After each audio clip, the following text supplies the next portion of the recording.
Nih ada pertanyaan Beb gini. Kan ridhonya istri ada sama suami. Ah, Sedangkan ridho suami ada sama orang tua. iya. Nah, orang tua di sini maksudnya tuh orang tua mertua atau orang tua kandung, Beb? Jadi dalam hadis Nabi itu orang tua itu ada tiga. Dalam hadis Nabi itu orang tua itu ada tiga. Yang pertama itu abu kallazi waladak. Yang pertama itu orang tua yang membesarkan dan melahirkan. Artinya bapak yang membesarkan dan melahirkan. Yang kedua itu mertua kita. Yang ketiga adalah guru. Itu orang tua terbagi tiga.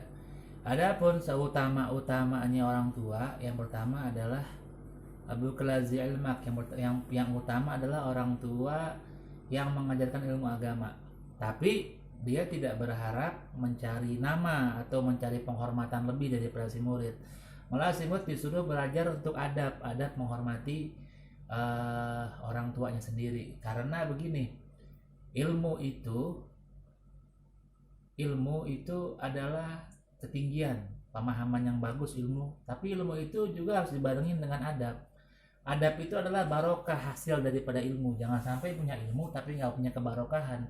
Maka kalau ada yang bilang ilmu lebih tinggi daripada adab lebih tinggi daripada ilmu. Sebenarnya enggak. Sebenarnya itu adalah ilmu itu adalah yang menghasilkan adab gitu. Jadi kalau orang punya ilmunya tinggi, harusnya adabnya tinggi karena adab itu adalah barokah daripada ilmu.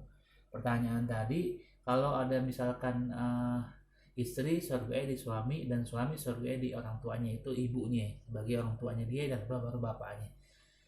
Selebihnya kalau orang tua istri mengizinkan untuk menghormati kepada orang tuanya dan memuliakan orang tuanya, maka itu adalah langkah yang bagus, menerima bahwasanya si suami tadi uh, memberikan contoh yang baik gitu. Artinya dia kalau dia bisa tunduk sama orang tuanya, nanti si istri akan hormat kepada suaminya dan hasilnya tadi akan ditanam oleh anak-anaknya.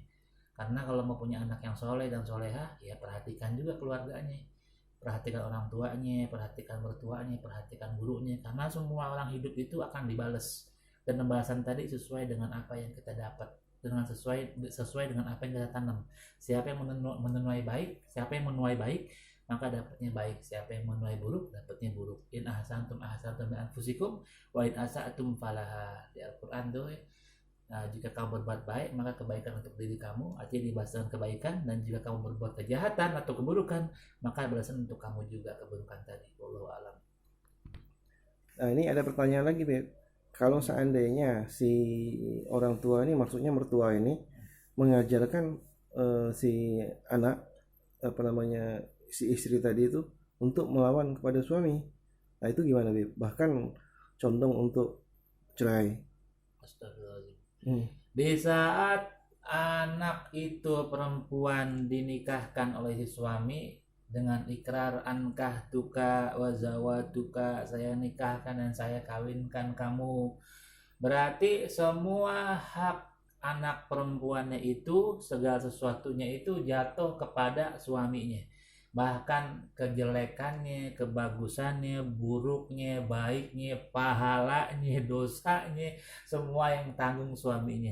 Kalau ada misalkan orang tua atau mertua yang menyuruh untuk anaknya bercerai, untuk menyuruh itu untuk berpisah, maka itu adalah kesalahan yang teramat sangat.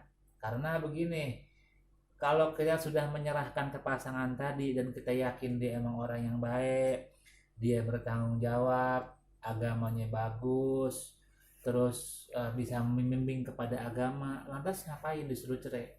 Kecuali kalau misalkan nikah karena terpaksa, atau pas di tengah jalan si suami, misalkan suami tadi tukang mukul ya, terus melakukan zina, minuman-minuman keras, nggak bertanggung jawab, maka boleh orang tua ngomong, untuk apa kamu bertahan dengan laki-laki tersebut. Adapun perempuan yang tetap sabar menerima keadaan kekurangan suaminya, misal dapat suami yang kayak tadi itu modelnya galak segala macam, dia sabar, maka kesabaran tadi menjadi pahala yang besar di sisi Allah Subhanahu wa taala. Tapi kalau dia nggak kuat dan emang dia nggak sanggup untuk menghadapinya, bisa datang ke hakim untuk meminta pengadilan. Nah, pertanyaan berikutnya, Beb. Ini kalau seandainya nih akibat si mertuanya ini tadi dia karena si perempuan akhirnya berani sama suami, terus akhirnya si istri ini si perempuan ini dikit-dikit minta cerai, dikit-dikit minta cerai. Nah, orang tua si laki, si suami akhirnya udah ceraiin aja itu perempuan kalau begitu, dikit-dikit cerai, dikit-dikit cerai. Nah, itu gimana, Bib? Seburuk-buruknya pernikahan itu adalah, sejelek-jeleknya pernikahan itu adalah yang namanya perceraian. Allah Subhanahu wa taala tidak suka, membenci yang namanya perceraian, walaupun perceraian tadi tidak dihukumi haram, makruh atau segalanya, tapi dihukumi artinya cerai itu tidak baik dan Allah tidak suka dengan sesuatu hal sifatnya cerai. Kalau ada perempuan ngomong minta cerai, minta cerai, minta cerai sama suami, hati-hati, bahaya. Bahaya yang amat-amat bahaya. Karena begini, pertama, telah jelas bahwasanya laki-laki itu pemimpin untuk kaum perempuannya. Ar-rijalu qawwamun 'alan nisa. Kalau laki-lakinya itu baik, dia beribadah, bertanggung jawab, tapi si perempuan ini karena merasa tidak puas dengan segala sesuatu hal yang mungkin, atau sebab ekonomi atau sebab yang lainnya dia kurang puas karena kekurangan tadi, dia ngaju cerai, cerai, cerai, cerai, ngomong astagfirullahalazim, bisa jadi cerai tadi bakal kejadian.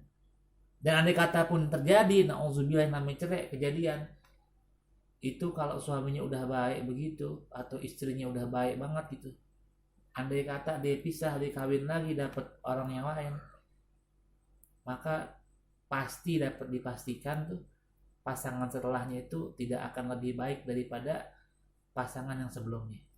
Oh, Pasti bisa lebih buruk. Karena begini, kalau udah baik, udah cakep, untuk apa lagi minta cerai? Gitu kan? Kan kita membina hubungan rumah tangga, cari rumah tangga yang sakinah. Emang berat rumah tangga gampang. Sakinah itu kan aman, tenang, diam, damai, sakinah.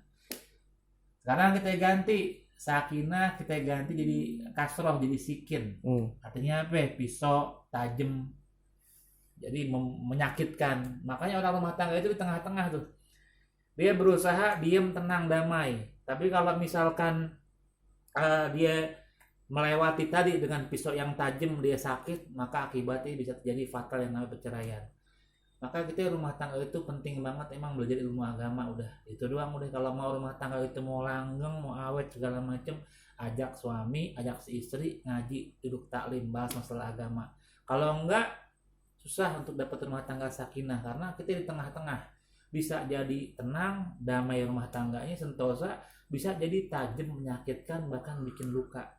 Maka itu sangat berat untuk mengatur namanya masalah rumah tangga. Bahkan banyak juga orang-orang yang ngaji taklim tapi nggak kuat sama rumah tangganya, ada juga yang kayak gitu.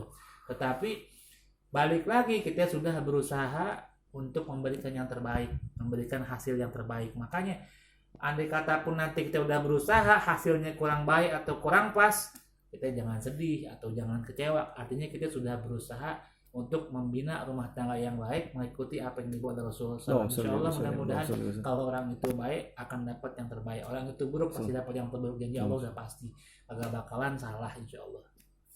Baik Habib, makasih Habib. 3 ya.